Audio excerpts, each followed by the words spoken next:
Mañana a iniciar esta conferencia titulada La Iglesia en los últimos tiempos. La Iglesia en los últimos tiempos. La Biblia nos revela claramente que el mundo va a terminar cubierto de tinieblas. Y de ninguna manera tenemos nosotros que asustarnos, y la mayor parte de los cristianos que están conscientes, que están despiertos, que están bajo una comunión continua con el Espíritu de Dios a través de la Biblia, van a ser alertados, van a ser avisados y vamos a tener paz en medio de todo lo que va a suceder.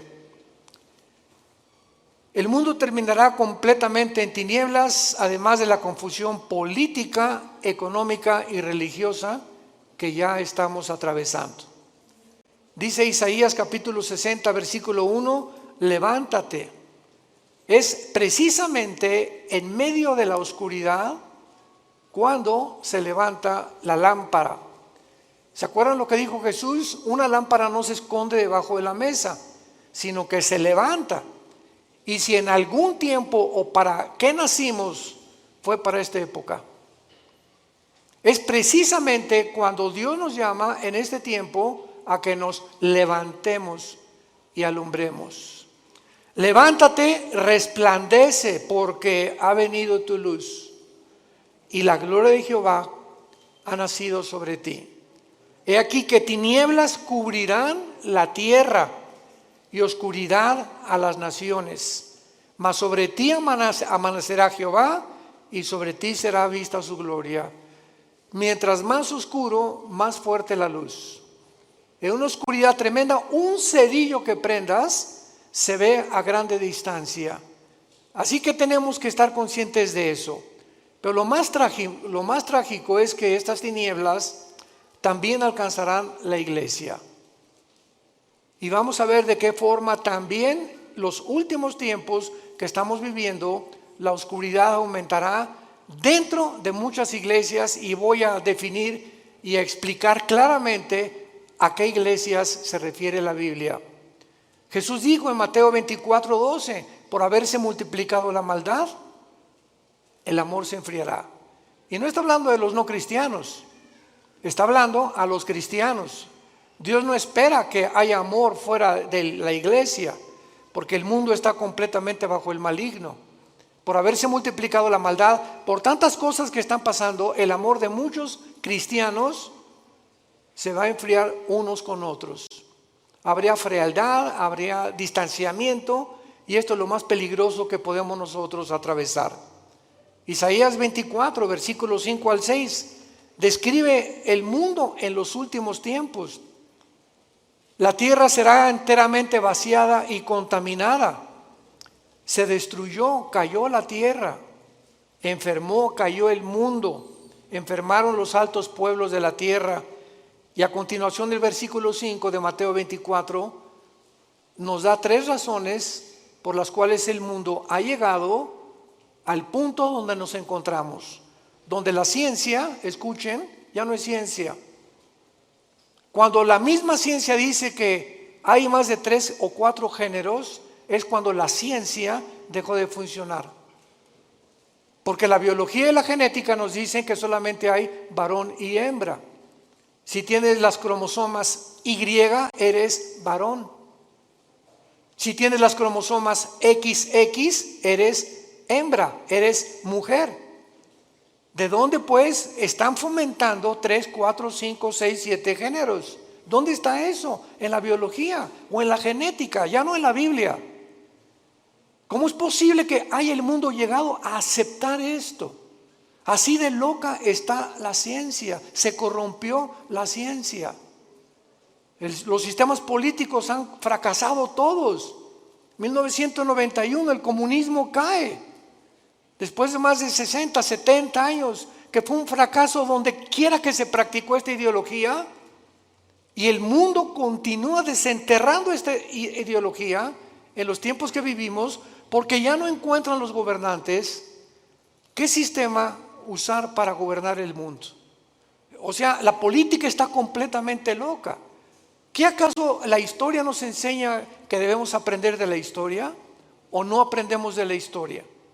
Pues parece que esto es lo que ha sucedido, porque hemos visto un ejemplo en esta ideología que no funcionó. ¿Por qué entonces somos tan tercos de volver a desenterrarla? ¿Por qué la genética descubierta en 1954, el ADN, se comprueba científicamente que es imposible la teoría de la evolución? ¿Por qué seguimos insistiendo en enseñarles a nuestros hijos que venimos de chita? Que somos el producto accidental de los animales. ¿Por qué son tan tercos los maestros universitarios cuando la misma ciencia contradice? Genéticamente es una imposibilidad la teoría de la evolución. Físicamente, la segunda ley de la termodinámica postula que todo tiene que llevar a una decomposición, a un deterioro. ¿Por qué se sigue enseñando entonces? ¿Cuál evolución?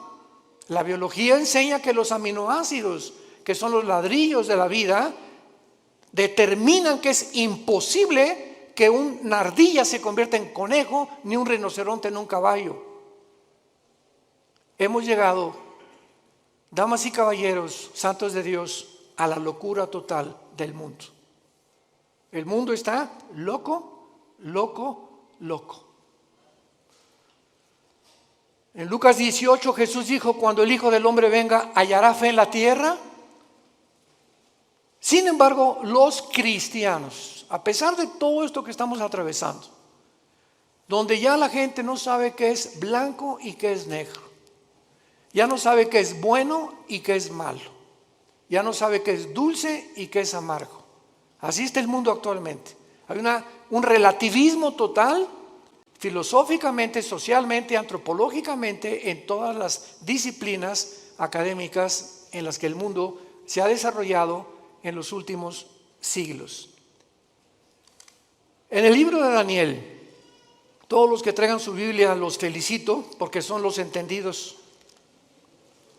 Precisamente ahí se ve, ya las iglesias están llenas de cristianos sin Biblia. Traen el Calimán o el Esto. El libro de Daniel nos muestra claramente hace 2600 años. Vean cómo la Biblia fue escrita con tantos siglos de anticipación, anticipándonos, porque Dios es el primero y Dios es el último. Entonces, si Dios es el primero y Dios es el último, Él es el único que nos dice cómo comenzó el universo, quiénes somos y a dónde terminará la humanidad.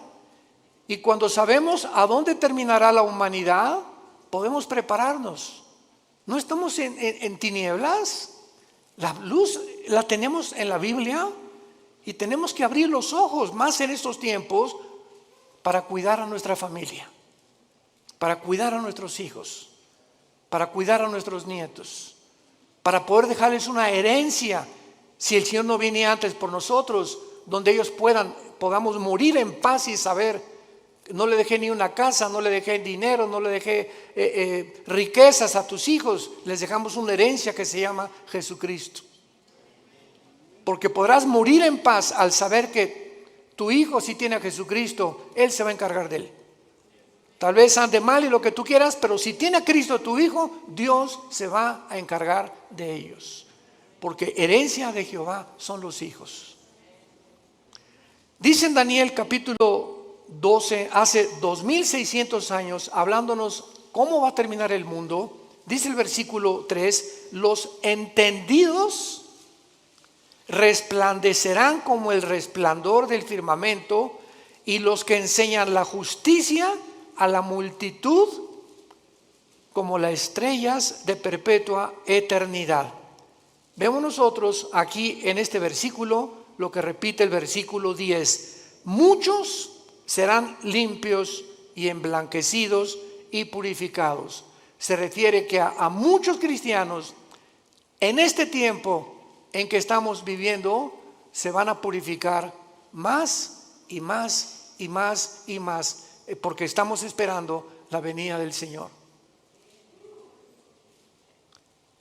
Y dice a continuación: los impíos procederán impíamente y ninguno de los impíos entenderá, pero los entendidos comprenderán. 2 veces el Espíritu Santo profetiza que en este tiempo los únicos que van verdaderamente a vivir sin temor, a vivir victoriosamente, a vivir levantando la luz de Cristo, son los entendidos. Y para que podamos acercarnos un poco más y profundizar, veamos quiénes son los entendidos en el libro de Deuteronomio capítulo 4 en el Antiguo Testamento, el mensaje que Moisés les dio a Israel antes de entrar a la tierra de Canaán. Veamos la sistematización y la sincronización sobrenatural de la Biblia. Como toda la Biblia es un solo espíritu, un solo pensamiento. Dice Deuteronomio 4, versículo 5: mirad que les he enseñado estatutos y decretos, como Jehová mi Dios me mandó, para que hagan en medio de la tierra en la cual entran para tomar posesión de ella. Guárdalos, guárdalos y ponlos por obra, porque esta es vuestra sabiduría y vuestra inteligencia ante los ojos de los pueblos, los cuales dirán: ciertamente pueblo sabio. ¿Y qué? Cuando tú obedeces lo que Dios te manda, te vuelves sabio y entendido. Es imposible que en los tiempos que estamos viviendo haya cristianos desobedientes. Tú sabes que como maridos debemos amar a nuestra esposa y ser fiel a ella. Como mujeres tienes que respetar a tu esposo y velar y orar por él. Como hijos, respetar a vuestros padres, porque es la primera bendición con promesa. Y cuando nosotros las cosas esenciales de la Biblia las comenzamos a vivir, entonces va a haber sabiduría para actuar y nos vamos a volver entendidos. ¿Por qué? Porque prestamos atención. En una escuela, ¿quiénes son los que sacan buenas calificaciones? ¿Quiénes son los alumnos? Los que siempre están poniendo atención a lo que el maestro está enseñando, ¿verdad? Pero los que están con el avioncito y por aquí, por allá, y platicando con Rosita, y picando, y Pepe, Juan, Juanito, ponme atención, Pepito. Esas personas, esos estudiantes, cuando llegan los exámenes, porque nunca estuvieron atentos a lo que se les explicaba, van a reprobar. Estos son los entendidos, los que están poniendo atención a lo que Dios les dice. Y lo vemos también en Mateo 24, y entendemos ahora Mateo 24, las palabras de Cristo en esta historia que Él da acerca de los tiempos de Noé. Dice Mateo 24, 37: mas como en los días de Noé, así será la venida del Hijo del Hombre. Porque como en los días antes del diluvio estaban comiendo y bebiendo, casándose y dándose en casamiento, hasta el día en que Noé entró en el arca. Escuchen. Y no entendieron. Vean el énfasis que pone Cristo en una generación. De todas las generaciones que ha habido en la historia, no pone la generación de David, ni pone la generación de Sansón, ni pone la generación. Cristo escoge una generación específica.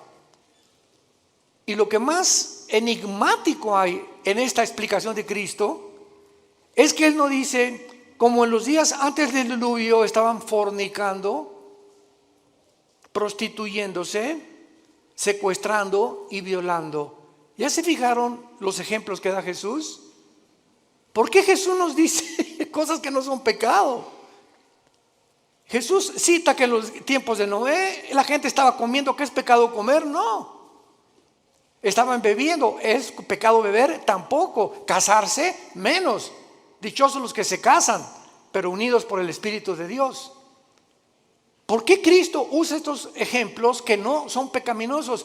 Y dice, y no entendieron. Porque en los tiempos que vivimos se va a repetir. La gente va a comer, va a beber y se va a casar, y no hay nada malo en eso. ¿Cuál es el problema? Que no han entendido que no comen, ni beben, ni se casan sabiendo que Dios es en primer lugar en sus vidas. Nunca entendieron que era Dios lo más importante de sus vidas. Así era en los tiempos de Noé. Se olvidaron de Dios. Entonces no hay nada malo que te cases, no hay nada malo que bebas, no hay nada malo que compres, no hay nada malo que tengas un Lamborghini aquí estacionado afuera del edificio, o que tengas una casa de 5 millones de pesos, o que tengas un taller de carpintería y que no hayas progresado. No hay nada de malo en eso. Lo malo es que en medio de todo lo que tú estás viviendo, Dios sea en tu vida la segunda o la tercera parte de tus prioridades. No entendieron. ¿Y cuántos ahorita tienen a Dios en primer lugar? Es cuando tienes a Dios en primer lugar en tu vida, cuando te levantas y lo primero que haces es venir a este libro en las mañanas y comenzar a leer los salmos, proverbios, hincarte y llorar con Dios y buscar en las escrituras, porque el poder, lo compartimos ayer en el coffee break, la Biblia tiene un poder que no tienen los libros de Platón, ni de Aristóteles, ni de Mahatma Gandhi, ni de Confucio, ni de Buda, porque son libros que si lees a Aristóteles y Platón, pues te da intelectualidad, y si lees a Mahatma Gandhi y a Confucio te da altruismo, y si lees libros de nutriología te da capacidad para cuidar tu cuerpo, pero ninguno de esos libros te cambia. Ninguno cambia tu vida, sigue siendo lo mismo, más inteligente o más intelectual, mejor cuidas de tu cuerpo, pero tu espíritu es el último lugar. Cuando vienes a la Biblia te cambia. Tiene el poder. Jesús dijo: mis palabras son espíritu y son vida. La Biblia tiene el poder de transformar nuestra vida interior. Dice Pablo en 2 Corintios capítulo 3, mirando cara a cara, somos transformados por el Espíritu de Dios. Mirando, somos transformados. Al mirar la Biblia, al tener contacto con la Biblia, al meditarla, al estudiarla, al memorizarla, algo entra a tu vida que sin que te des cuenta, como una planta la riegas, el agua que le pones en la planta comienza a crecer de una forma invisible hasta que sale el tallo a la superficie. Tú sigue leyendo la Biblia, sigue memorizándola, sigue teniendo con Dios a través de la Biblia, porque no hay contacto con Dios fuera de la Biblia. Mis palabras son espíritu y son vida, dijo Jesucristo, Juan 5:39. El que quiera conocer la voluntad de Dios, dijo Jesús, conocerá si mis palabras son mías y mi doctrina es mías. Porque el que busca su propia gloria es porque él quiere alabarse y glorificarse. Pero yo he venido a buscar la gloria de mi Padre, el que me envió. Y las palabras que hablo son de mi Padre. Las obras que hago son de mi Padre. Y las cosas que os digo, mi Padre me las enseñó primero a mí, para que ustedes, yo, el instrumento de mi Padre, los guíe al cielo. Porque nadie puede conocer al Padre más que a través del Hijo. Nadie puede conocer a Dios si antes no conoció a Jesucristo. Es bien importante esto. ¿Quieres conocer a Dios? Primero tienes que conocer a Jesús. Porque Dios el Padre envió a su Hijo para que Él nos enseñara quién es el Padre. Nadie puede decirte cómo es Dios, ni Buda, ni Confucio, ni Mahatma Gandhi, ni Aristóteles, ni nadie más que Jesús. Ahora muy bien, con esta introducción, dentro de las enseñanzas doctrinas que más confusión existen actualmente es, ¿qué significa la palabra iglesia? Esto es increíble. ¿Qué significa cuando decimos vamos a la iglesia? O la iglesia de Jesucristo, o la iglesia apostató, etcétera, etcétera. ¿Cuáles son sus funciones de la iglesia y cómo terminará en los últimos días? Vamos a comenzar con la definición. La palabra iglesia viene de la palabra griega ek, Enrique y K de kilo. Es un prefijo que significa fuera. Y klegos o klesia significa llamados. Entonces la palabra ekklesia significa llamados fuera. ¿Qué es la iglesia? Un grupo de seres humanos que hemos sido llamados, como Dios le dijo a Abraham: deja a tus ídolos, deja tu parentela, deja el mundo donde es y ven y sígueme. Y no le dijo Dios a Abraham: a dónde iba a ir. Nunca nos dice Dios a dónde nos lleva, porque es por fe. Todos quisieran saber, ¿verdad? Bueno, yo quizá seré predicador, quiere que sea Dios doctor o quiere que sea licenciado, porque caminar con Dios es caminar todos los días en un mundo invisible, guiado simplemente por el Espíritu de Dios. Y Abraham es el padre de la fe, porque obedeció a Dios sin saber a dónde iba, pero simplemente porque Dios lo llamó. Entonces la iglesia somos personas que Dios nos ha llamado a salir fuera de las diversiones del mundo, de la forma como el mundo se comporta, de la cultura del mundo, de las cosas que el mundo ama, los deseos de la carne, los deseos de los ojos y la vanagloria de la vida, del aplauso, la popularidad, la alabanza del mundo que unos buscamos unos con otros. Y fue la razón por la cual los fariseos no creyeron en Cristo. Dice la Biblia que los fariseos no creyeron en Cristo porque amaban más la gloria del mundo que la gloria de Dios. Entonces Dios nos llama y nos saca, no físicamente, nos saca del mundo, entiéndalo, espiritualmente. Veamos este ejemplo en Juan 17, de qué forma el apóstol Juan lo define. Juan 17, versículo 14 y 15. Es Jesús en su última oración sacerdotal. Al otro día Jesús iba a morir en una cruz. Y estas se pueden considerar como sus últimas palabras o la última oración que él le hace al Padre. Versículo 17, versículo 14, perdón, capítulo 17 de Juan, versículo 14 en adelante. Y dice Jesús, le está hablando a su papá, al Padre: yo les he dado tu palabra. ¿Qué nos dio Jesús? ¿Qué nos dio Jesús? ¿Qué nos dio Jesús? Esto es lo que nos dejó Jesús. Imagínense la importancia que tiene nuestro contacto diario con la palabra. Yo les he dado tu palabra y el mundo los aborreció, porque no son del mundo. ¿Qué definición y qué revelación más extraña? ¿Somos extraterrestres entonces? Así es. Porque físicamente estamos en un mundo que no es de nosotros. Dios le ha placido que nazcamos en un mundo ocupado por el enemigo. Dios le ha placido ponernos en un desierto, porque el mundo es un desierto.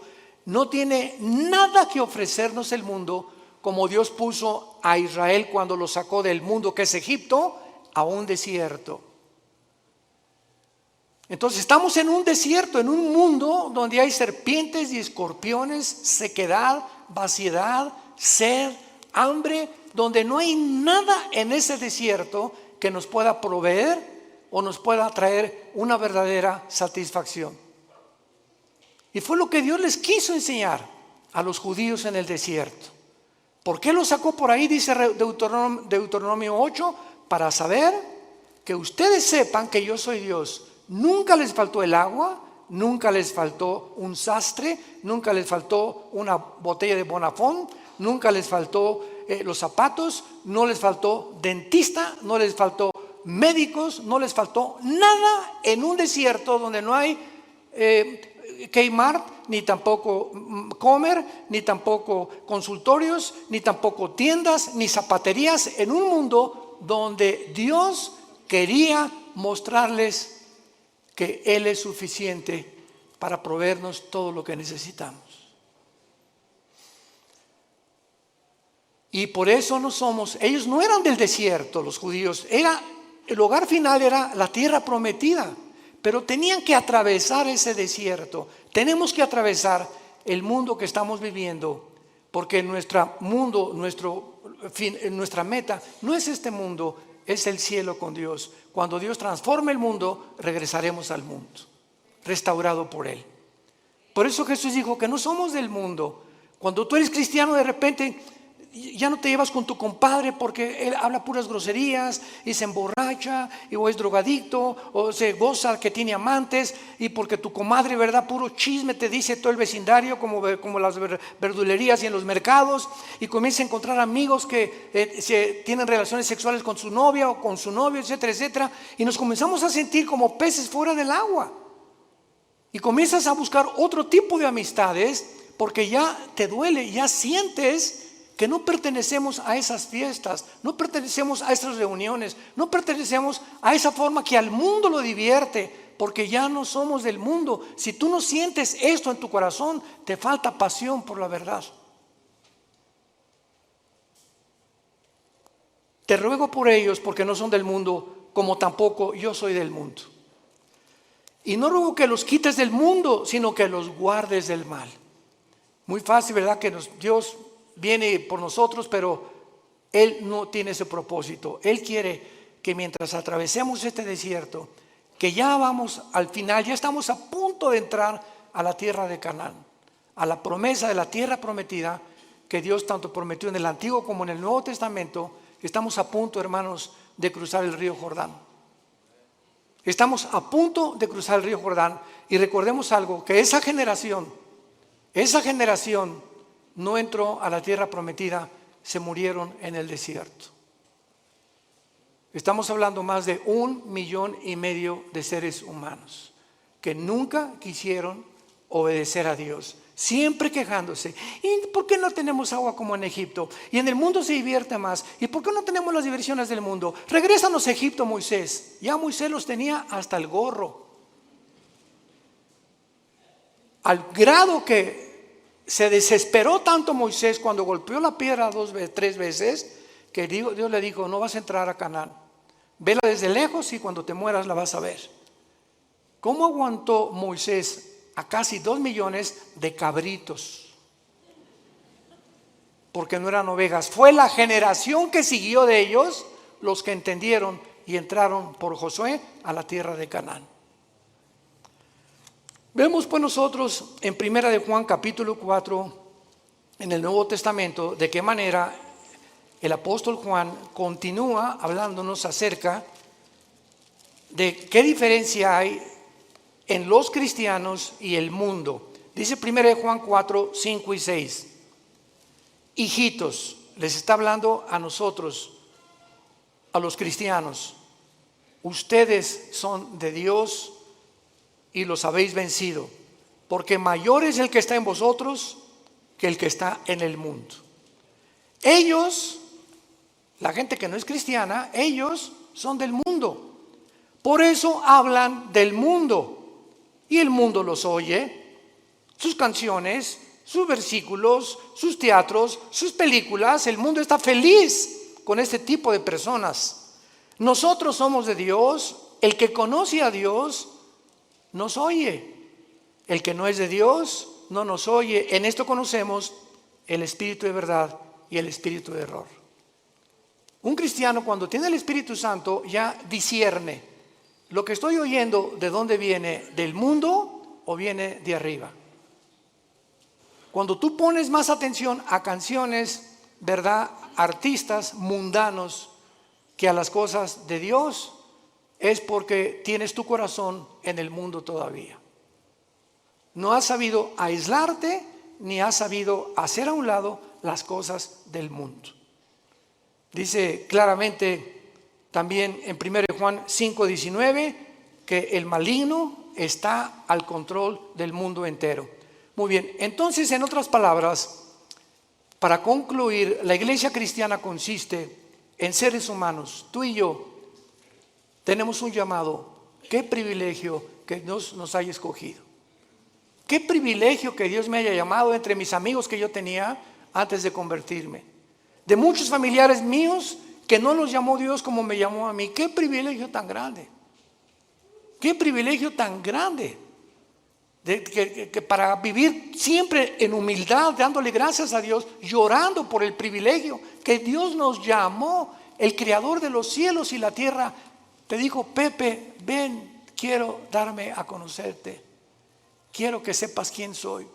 Quiero que sepas que tienes un plan. Quiero que sepas que nunca te voy a dejar, nunca te voy a abandonar. Aunque andes en valle de sombra y de muerte, aunque pases por ese desierto, yo estaré contigo. No temas, no temas, y aun cuando mueras, continuarás comiendo en mi mesa, como les dijo Jesús a los discípulos antes de morir. Este vino y este pan que como con ustedes, no lo comeremos hasta el día en el cielo de nuestra boda del Cordero. Jesús sabía que a las 9 de la mañana lo iban a crucificar el día anterior, y fue la última cena. Jesús sabía cuándo iba a morir, y Jesús sabía que lo que iba a comer lo iba a volver a comer algún día, diciéndole a los discípulos: pero no se pongan tristes ni se perturbe su corazón, nos vamos a volver a ver.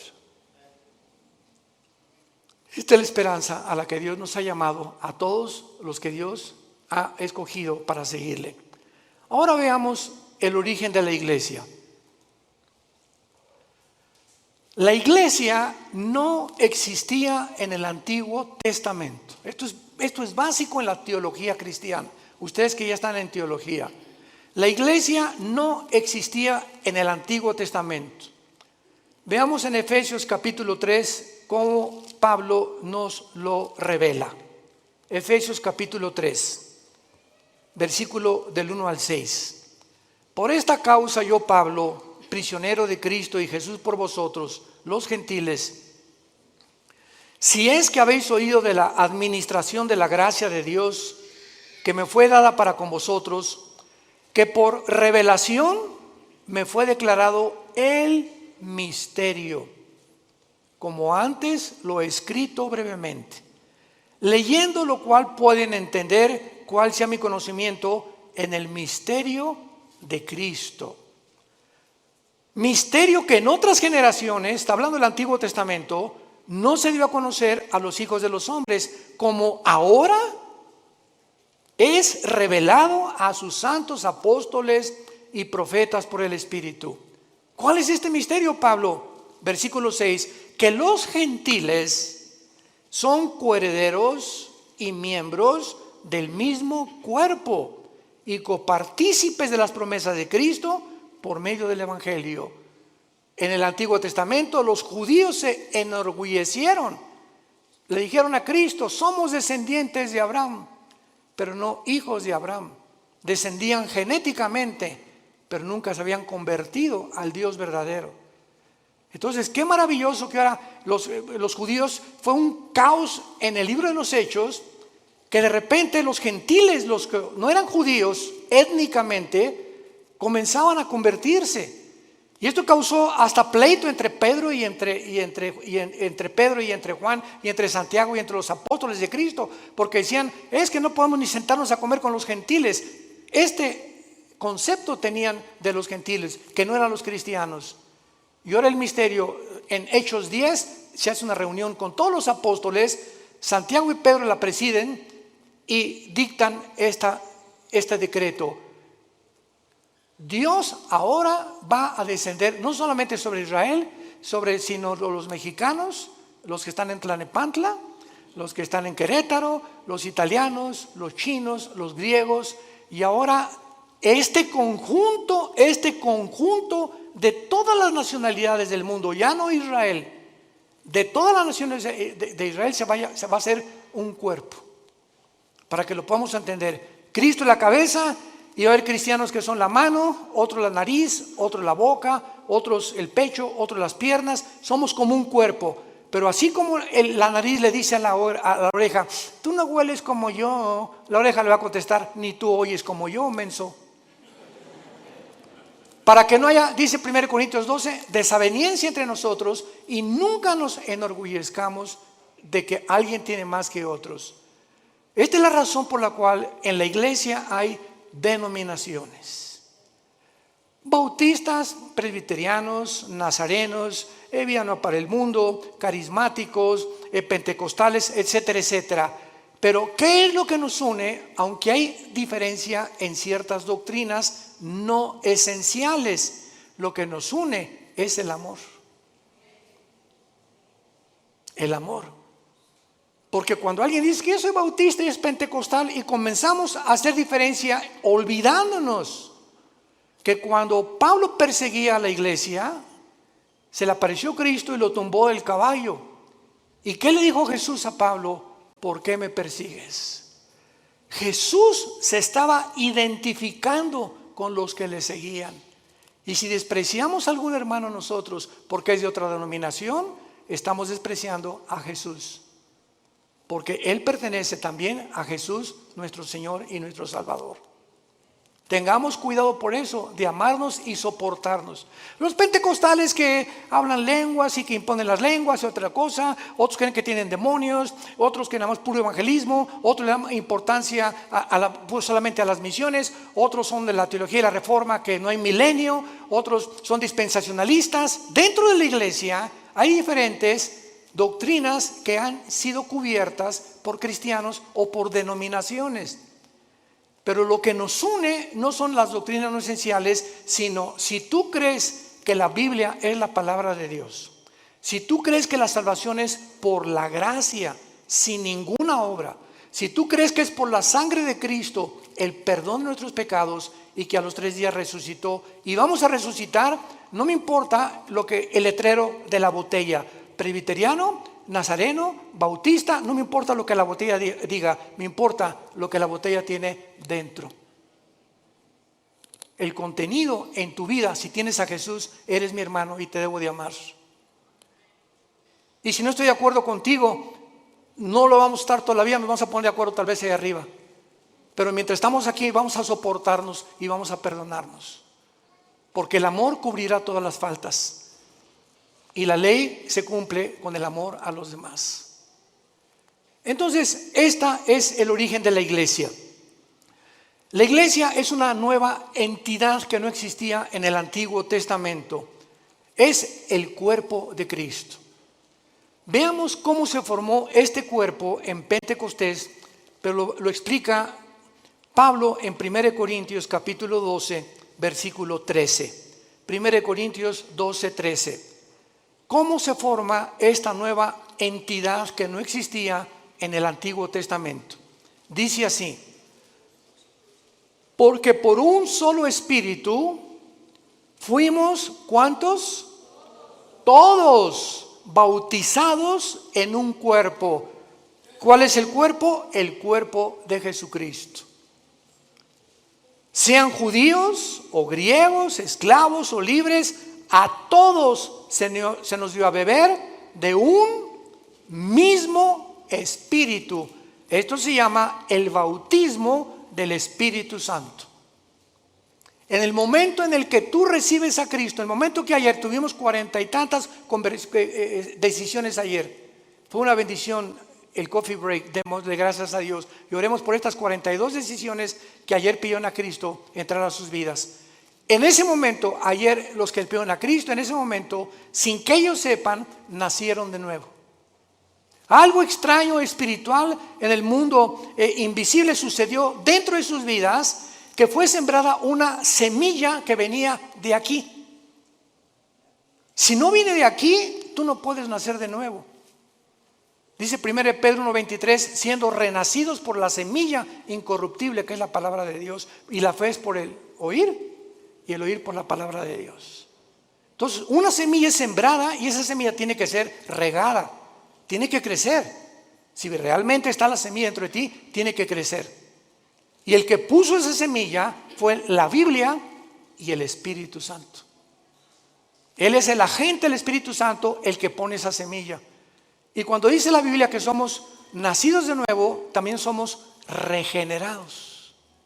En el momento de la conversión, naces de nuevo, sufres una regeneración, pasas de las tinieblas a la luz sin que todavía te des cuenta.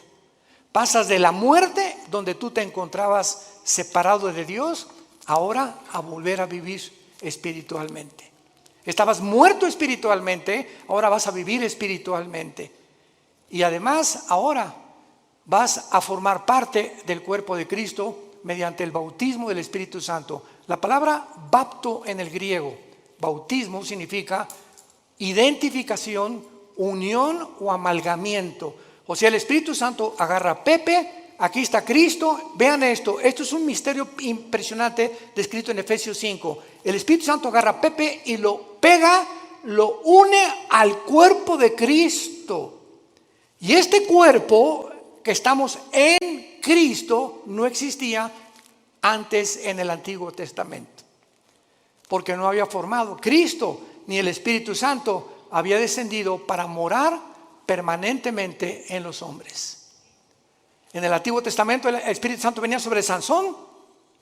Muchos creen que Sansón tenía así músculos como Rambo, ¿verdad? Pero, o sea, entonces le atribuiríamos la fuerza a sus músculos. Pero Sansón era como común y corriente. Pero cuando el Espíritu Santo venía sobre Sansón, la fuerza de Sansón no era muscular, la fuerza de Sansón era espiritual. Y agarraba a los leones como si fueran cabritos. Cargó una puerta de casi 200 kilos y mató a más de 150, 200 filisteos con la quijada de un burro. Pero en el momento en que Sansón se fue tras Dalila, ¿saben lo que significa Dalila? La que debilita. Una mujer es capaz de debilitar a cualquier hombre. Cuidado, varones. Sansón se olvidó de Dios y de los mandamientos de Dios, fue seducido por Dalila, y cuando Sansón le dice a Dalila, agarra mi pelo, ¿verdad? Y peíname, ella le corta el pelo, porque Dios le puso el símbolo de su fuerza en su pelo. Y cuando Sansón se despierta, todo esto está en el libro de los números, de los jueces en el Antiguo Testamento, capítulo 13. Sansón lo agarran los filisteos y lo amarran, y Sansón ya no pudo romper las lianas. Y dice la Biblia, porque no sabía que el Espíritu Santo lo había abandonado. Cuando David tenía el Espíritu Santo, escribió el Salmo 22. Dios mío, ¿por qué me has separado? Horadaron mis manos y mis pies, sobre mis ropas echaron suertes, me miran como toros de Basán. David, 1000 años antes de Cristo, escribió la crucifixión. Y cuando estaba el Espíritu Santo en él, era inspirado para escribir las profecías. Pero el Espíritu Santo se iba de David, y David era como cualquier hombre, como tú y como yo. Ahora no. Ahora dice 1 Corintios 6:19, ¿que no saben que ustedes son ahora el templo del Espíritu Santo? Ahora somos nosotros, ya no hay tabernáculo, ya no hay en los edificios, nunca, por el amor de Dios, le llamamos a la iglesia. La iglesia somos nosotros, las personas. Los edificios los cambiamos en teatros, en un salón auditorio, uno construido. La iglesia somos nosotros. No hay, vamos al templo, otros dicen pásenle al altar. Por el amor de Dios, el altar somos nosotros ahora. Ya no hay ningún altar físico visible. Ahora somos nosotros el altar de Dios, porque el altar de Dios, donde se ofrecen sacrificios, ahora tú los ofreces espiritualmente, ya no físicamente, matando un borrego o un cordero. ¿Me van entendiendo? Qué importante es que tengamos estas verdades que son bíblicas. Ahora vamos a Romanos 6, y ahí se nos explica, ya sin ninguna dudas, todo el procedimiento del nacimiento tuyo, mi nacimiento, en un mundo donde nosotros no pertenecemos. Dice Romanos capítulo 6, ¿qué pues diremos? ¿Perseveraremos en el pecado para que la gracia abunde? En ninguna manera, porque los que hemos muerto al pecado, ¿cómo viviremos aún en él? Pongan atención. ¿O qué no saben? Parecería que la iglesia en Roma no sabía. Pablo los exhorta. ¿Qué no saben? Que todos los que hemos sido bautizados en Cristo. ¿A qué bautismo se está hablando Pablo? No al bautismo en agua, porque el bautismo en agua no nos regenera. Todos los que hemos sido identificados, amalgamados, unidos. Recuerden lo que significa la palabra bautismo: amalgamados, identificados, unidos. Y lo traducimos así para que tengan mejor entendimiento. ¿Qué no sabes? Que todos los que hemos sido unidos en Cristo Jesús, hemos sido unidos en su muerte. ¿Qué significa esto? Que hace 2000 años, cuando Jesús murió en la cruz, tú estabas ahí. Yo estaba ahí. Estábamos en Cristo cuando Él moría, moríamos juntamente con Él. Pero ¿cómo puede ser cierto esto, hermanos, si yo nací 2000 años después? Espiritualmente, el mundo invisible nos es revelado, porque en el momento en que moría Cristo, Dios sabía que tú y que yo lo íbamos a recibir. Y ya estábamos en Cristo, en esa cruz. Por eso cuando recibes a Cristo, Él muere, con su muerte paga tus pecados, dándonos a entender que tú y yo moríamos, pero ahora Él moría en mi lugar porque yo no los podía pagar. Qué tremenda revelación, ¿verdad? Porque son versículo 4, pero no solamente queda ahí. Además, somos sepultados con Él para muerte por el bautismo. Cuando nacemos de nuevo, el Espíritu Santo nos pega con Cristo, morimos con Cristo. Cuando Cristo fue enterrado, tú y yo fuimos enterrados con Él. Ahora lo explico. A fin de que como Cristo resucitó de los muertos por la gloria del Padre, así tú también andes en vida nueva. Un cristiano que recibe a Cristo, ha muerto con Cristo, ha sido enterrado con Cristo. Y si hemos sido enterrados es porque el antiguo Pepe, la antigua Carmelita, el antiguo Armando murieron cuando yo recibí a Cristo. Yo estoy muerto a los ojos de Dios ya. Ya Dios no tiene nada contra mí. Absolutamente nada contra mí, porque me ha recibido por gracia y me ha dado lo que yo no merezco. Y lo que me queda por vivir ahora, aunque ya por eso la salvación no se puede perder, porque ya fuimos muertos, enterrados y resucitados con Cristo, estamos unidos con Él eternamente. Ahora simplemente nos queda crecer en la gracia y el conocimiento de Dios y obedecer a Dios para que las bendiciones que iban a tener en Canaán en el Antiguo Testamento, las tengas en esta vida. Y en la nueva vida, cuando entres a Canaán, no seas descalificado para servir a Dios. ¿Van entendiendo esto? Muchos dentro de 2 o 3 años lo van a entender. No importa, pero los que son inmaduros todavía en Cristo y los que son niños en Cristo, esto les sirve para ir dándose cuenta la profundidad de lo que es la vida cristiana. Y dice el versículo 5, porque si fuimos plantados juntamente con Él, fuimos, está en tiempo pasado este verbo, fuimos plantados con Él en la semejanza de su muerte, lo seremos en la de su resurrección. Si ya realmente hemos muerto con Cristo, sepultados con Cristo y resucitados con Cristo, nuestra garantía es volver a vivir. Y esto nos habla claramente que fue efectuado mediante el bautismo del Espíritu Santo, cuando fuimos bautizados con Cristo en el momento de la conversión. Durante muchos años, desgraciadamente, se enseñó, yo pasé esa época, el siglo pasado, los 80s, 90s, donde decían a los que ya eran cristianos, pasen a recibir el bautismo del Espíritu Santo. Si pasas a recibir el bautismo del Espíritu Santo es porque no eras cristiano, pero si eres cristiano no necesitas recibir nada, estamos completos en Él, dice Colosenses capítulo 2. No hay nada que nos falte ya de recibir de Dios, ni hablar en lengua, ni el bautismo del Espíritu Santo. Lo único que nos hace falta es crecer en la gracia y su conocimiento. Cuando un niño nace, no nace sin una pierna, sin un hígado, sin un pulmón. El niño nace completito. Y si nace incompleto es porque hay un problema grave en él.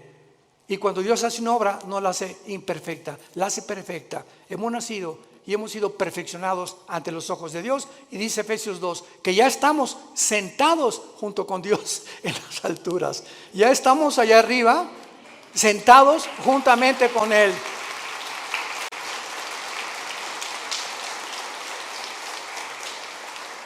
Te damos gracias, Señor, en esta mañana por tu palabra. Porque por un solo Espíritu todos hemos sido bautizados, identificados, amalgamados, unidos al cuerpo de tu Hijo Jesucristo.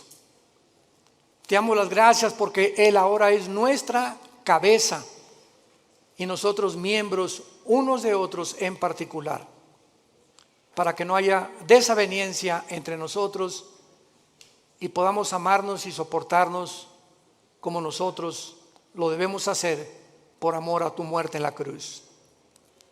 Te damos gracias, Señor, porque estamos en un mundo infectado, enfermo, que se están autodestruyendo los seres humanos a nuestro alrededor. Y ahora nuestro deber es alumbrarlos, sacarlos de la podredumbre donde se encuentran, del pecado donde han vivido, mostrándoles que tu gracia es más que suficiente para transformar la vida de cualquier persona que quiera obedecer a la fe, obedecer el Evangelio. Oramos al Dios y Padre de Jesucristo nuestro Señor, que nos ha hecho renacer para una esperanza viva por medio de la resurrección de Jesucristo entre los muertos. Que todos ustedes permanezcan fieles hasta el fin en la esperanza a la que todos hemos sido llamados. Que Dios les dé un espíritu de revelación, alumbrando los ojos de vuestro entendimiento, para que comprendan esta esperanza maravillosa que se llama Jesucristo. Él es nuestra esperanza bienaventurada. Y que conozcamos la supereminente grandeza del poder que lo levantó de los muertos, porque es el mismo poder que está actuando dentro de tu vida y de mi vida. Descubre este poder, hermano y hermana en Jesucristo. Descubre el poder inmenso que Dios nos ha dejado. Y mientras vivas creyendo y obedeciendo, Dios te levantará más pronto del lugar donde tú te encuentras, para que te conviertas en una antorcha en tu lugar de trabajo, en tu escuela o en tu universidad, y podamos guiar a la gente que queda y que va a recibir pronto al anticristo, arrebatarlos del fuego eterno por la gloria de Dios. Si alguna persona en esta mañana quiere recibir a Cristo por primera vez, ser unido con Él en su muerte, en su entierro y en su resurrección, dile estas palabras con todo tu corazón. Señor mío y Dios mío, perdona mis pecados. Creo que en la cruz pagaste por ellos y que a los 3 días resucitaste de los muertos. Y como creo que vives, Señor Jesús, ahora te pido en este instante a que entres a mi vida.